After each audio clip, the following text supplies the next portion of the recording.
Class 10th का half yearly assessment maths जो है उसका सॉल्यूशन है। इसमें पहले क्वेश्चन में 8, 9 और 15 कैल्शियम साइड में निकाल रखा है। दूसरा क्वेश्चन के किस मान के लिए कोई हल नहीं होगा। कोई हल ना होने के लिए कंडीशन क्या होती है, a1/a2 is equal to b1/b2 is not equal to c1/c2। तो सोल्व करो तो k इज इक्वल टू 3 और दूसरा k is not equal to -24/5, जो कि आंसर नहीं है। इनमें से एक दे रखा है k इज इक्वल टू 3, तो ए आ जाएगा आंसर इसका। तीसरे में शून्य ज्ञात करने हैं, तो गुणनखंड विधि से हमने इसके शून्य ज्ञात कर लिए, x बराबर 2 और 3। चौथे में k का मान बताना है जिससे मूल बराबर हो जाए, और मूल बराबर कब होते हैं, जब डिस्क्रिमिनेंट 0 k बराबर हो।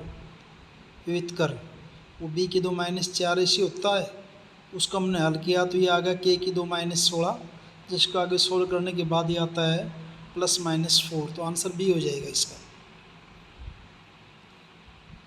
पाँचवें क्वेश्चन में 20वां पद बताना है। इसमें a बराबर 3 हो जाएगा, d नेक्स्ट में से प्रीवियस को माइनस कर देंगे 5 हो जाएगा, और a 20 बराबर फॉर्मूला होता है a + 19d।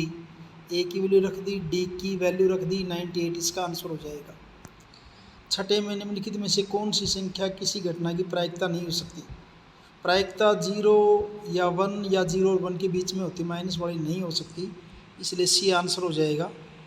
वर्ग अंतराल के लिए अपर लिमिट और जो लोअर लिमिट है दोनों को जोड़ के 2 से डिवाइड कर दीजिए, 17.5 हो जाएगा। आठवें में शून्यकों का गुणनफल बताना है, और शून्यकों के गुणनफल का फार्मूला क्या होता है, c/a। तो c यहाँ पे 2 है, a यहाँ पर 1 है, तो 2 आ जाएगा। और 9वां क्वेश्चन सभी संभावित त्रिभुज समरूप होते हैं। 10वें क्वेश्चन के अंदर दूरी सूत्र लगा देंगे, x2 - x1 का स्क्वायर प्लस y2 - y1 का स्क्वायर। सोल्व करेंगे तो ये आ जाएगा 58 का वर्गमूल इकाई, मीटर सेंटीमीटर जो भी हो लिखी जा सकती है। 11वें में वर्गमूल 3 एक अपरिमेय संख्या का उदाहरण है, सही बात है। कारण इसका सभी धनात्मक पूर्णांकों के वर्गमूल अपरिमेय संख्याएं होती है, गलत है। जैसे 9 का वर्गमूल निकालोगे तो 3 आ जाता है, और 3 तो क्या आपकी परिमेय संख्या है, तो सी आएगा इसका। यह विकथन तो सही है लेकिन कारण उसका गलत है। 12वां क्वेश्चन बहुत इंपॉर्टेंट है, हमेशा से ही आता रहता है एग्जाम में।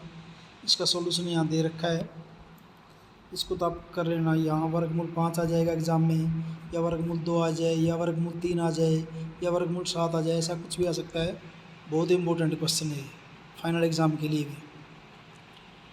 13वां क्वेश्चन 2 समीकरण दे रखे हैं, तो हमने इनको यहाँ पे विलोपन विधि से सोल्व कर दिया है, देख सकते हैं आप।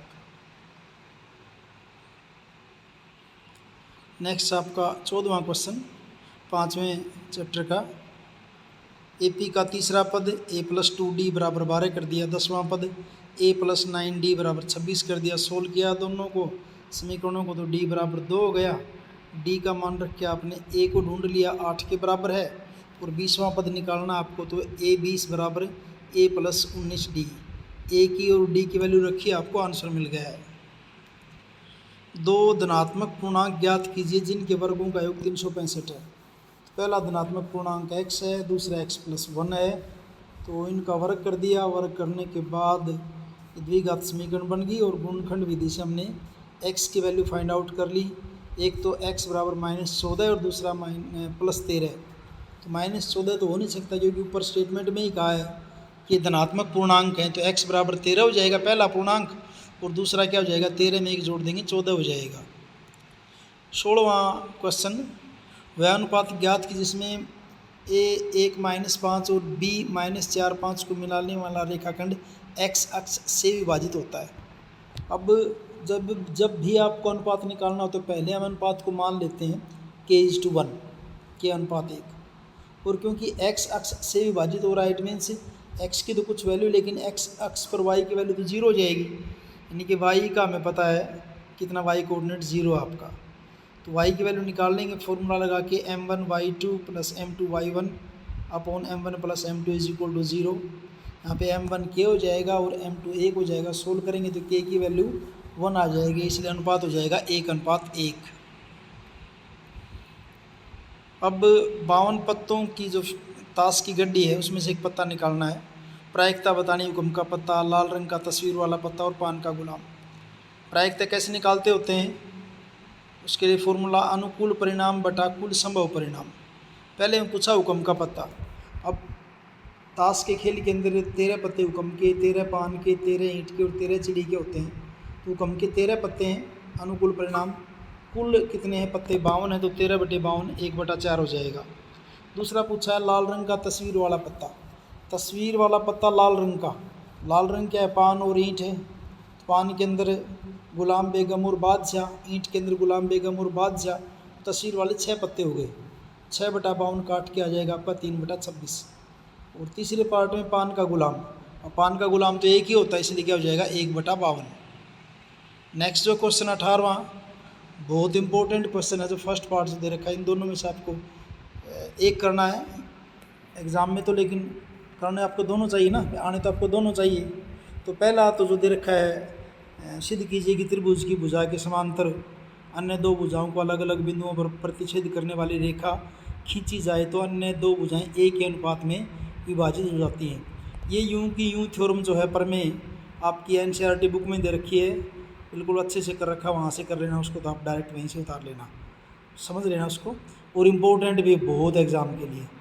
सेकंड वाली भी अच्छी थ्योरम है, तो दे रखी है माध्यिका त्रिभुज ABC की भुजाएं AB और BC, माध्यिका AD एक अन्य त्रिभुज PQR की भुजाओं PQ और QR तथा माध्यिका PM के क्रम से समानुपाती है। आपको बताना है कि त्रिभुज ABC समरूप है त्रिभुज PQR के। बाकी इन दोनों में से जो थेल्स प्रमेय जो है, आधारभूत आनुपातिकता प्रमेय, ये आसान रहेगी आपको करने में।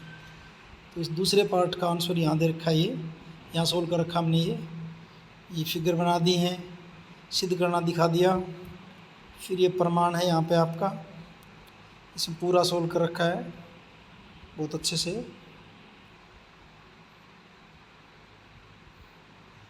अपनी नोटबुक में आपने एक्सरसाइज का क्वेश्चन है वैसे ही 6.3 का, ये कंप्लीट है इतना।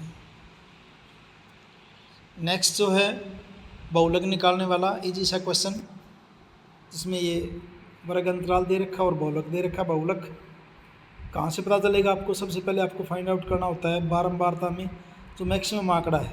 मैक्सिमम यहाँ पे है 20 और 20 के सामने जो बहुलक वर्ग बनेगा वो बन जाएगा 40 से 50।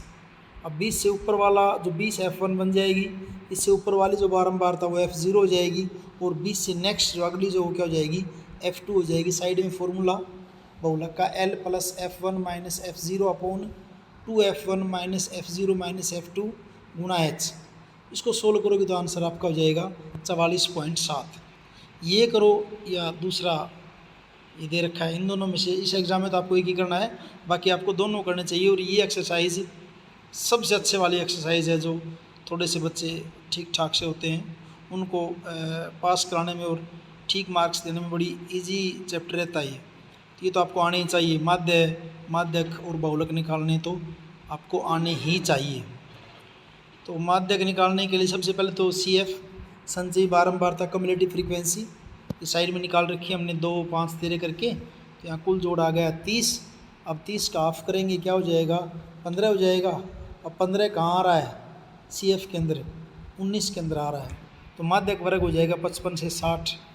तो L की वैल्यू क्या हो जाएगी, लोअर लिमिट 55 निम्न सीमा, और इसी वर्ग की जो बारंबारता वो F हो जाएगी, और H इनका डिफरेंस 5 का है ही। फॉर्मूला आपका माध्यक का L + n/2 - CF upon F गुणा H। सभी वैल्यूज़ को यहाँ रखा, आंसर आपका हो जाएगा 56.66। उसके बाद ये आपका सोर्स बेस्ड क्वेश्चन है, परीक्षा में 70% है। सही उत्तर के लिए 1 अंक और गलत उत्तर का 1/4 अंक काट लिया जाता है। एक छात्र ने कुछ प्रश्नों के तो उसको उत्तर पता थे, बाकी प्रश्न उसने अनुमान लगाकर हल कर दिए। उसने 120 प्रश्नों के उत्तर दिए और उसे 90 अंक प्राप्त हुए।